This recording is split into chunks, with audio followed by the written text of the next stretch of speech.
Hi friends, welcome back to my channel. ఇవాళ ఒక మంచి రెసిపీతో మీ ముందుకు వచ్చాను. ఇదైతే చాలా బాగుంది.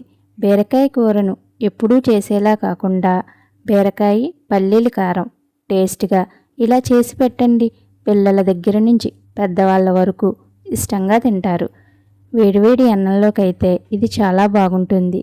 ఇంకెందుకు ఆలస్యం, ఈ రెసిపీకి కావలసిన పదార్థాలు ఏంటో చూద్దాం. అర కేజీ బీరకాయలు, అరకప్పు వేరుశనగ గుళ్ళు, 2 ఉల్లిపాయలు తీసుకో. ముందుగా బీరకాయలను తీసుకుని పిల్లర్తో పై తొక్క తీయాలి. ఈ బీరకాయ పల్లీల కారానికి మనం లేతగా ఉన్న బీరకాయలు తీసుకుంటే బాగుంటుంది. ఇలా తొక్క తీసుకున్న బీరకాయలను శుభ్రంగా కడుక్కొని చాకుతో 4 పీసులుగా కట్ చేసుకోవాలి. ఇలా కట్ చేసుకున్న బీరకాయ ముక్కలకి మధ్యలో ఘాటు పెట్టుకొని ఉంచుకోవాలి. ఇప్పుడు దీనికి కావలసిన మసాలాని తయారు చేసుకుందాం. ముందుగా స్టవ్ ఆన్ చేసుకుని కడాయి పెట్టుకొని కడాయి వేడెక్కాక వేరుశనగ గుళ్ళు వేసుకొని ఫ్రై చేసుకోవాలి. తర్వాత ఇందులోనే 2 వెల్లుల్లిపాయ రెబ్బలు, కొంచెం కొబ్బరి ముక్కను వేసుకొని ఫ్రై చేసుకోవాలి. ఇలా ఫ్రై అయిన వాటిని మిక్సీ జార్లో వేసుకొని ఉంచుకోవాలి. అదే పాన్లో 1 స్పూన్ ఆయిల్ వేసుకొని ఉల్లిపాయలను ముక్కలుగా కట్ చేసుకొని లైట్ కలర్ వచ్చే వరకు ఫ్రై చేసుకోవాలి. ఇలా ఫ్రై చేసుకున్న ఉల్లిపాయలను మనం ముందుగా మిక్సీలో వేసిన వేరుశనగ గుళ్ళలో కలిపి ఒకసారి మిక్సీ పట్టుకోవాలి. ఇలా మిక్సీ పట్టుకున్న ఉల్లిపాయ ముద్దల్ని ఒక ప్లేట్లోకి తీసుకుని 1/2 టీ స్పూన్ పసుపు, 2 స్పూన్ల కారం, స్పూన్ ధనియాల పౌడరు, టేస్ట్కి సరిపడా సాల్ట్ వేసుకొని కలుపుకోవాలి. ఇలా కలుపుకున్న ఉల్లిపాయ ముద్దను బీరకాయ ముక్కలకి పట్టించాలి. ఇప్పుడు స్టవ్ ఆన్ చేసుకొని కడాయి పెట్టుకొని 2-3 టేబుల్ స్పూన్ల ఆయిల్ వేసుకోవాలి.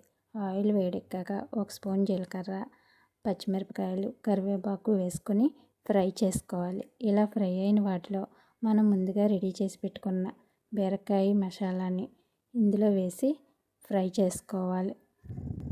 మూత పెట్టి 5 నిమిషాలు ఫ్రై చేసుకోవాలి. 5 నిమిషాలు అయిన తర్వాత మరో పక్కకి టర్న్ చేసుకోవాలి. ఇలా టర్న్ చేసుకోవడం వల్ల బీరకాయలు బాగా మగ్గుతాయి. ఇలా ఫ్రై అయిన తర్వాత మనం ముందుగా బీరకాయలకి ముక్కలకి పట్టించిన తర్వాత మిగిలిపోయిన మసాలాను ఇప్పుడు ఇందులో వేసుకొని మరో 1 నిమిషం పాటు ఫ్రై చేసుకోవాలి. 1 నిమిషం అయిన తర్వాత చూడండి, ఆయిల్ పైకి తేలింది. ఇప్పుడు మనం ఒక 1/2 టీ గ్లాస్ వాటర్ పోసుకొని మరో 5 నిమిషాలు ఉడికించుకోవాలి.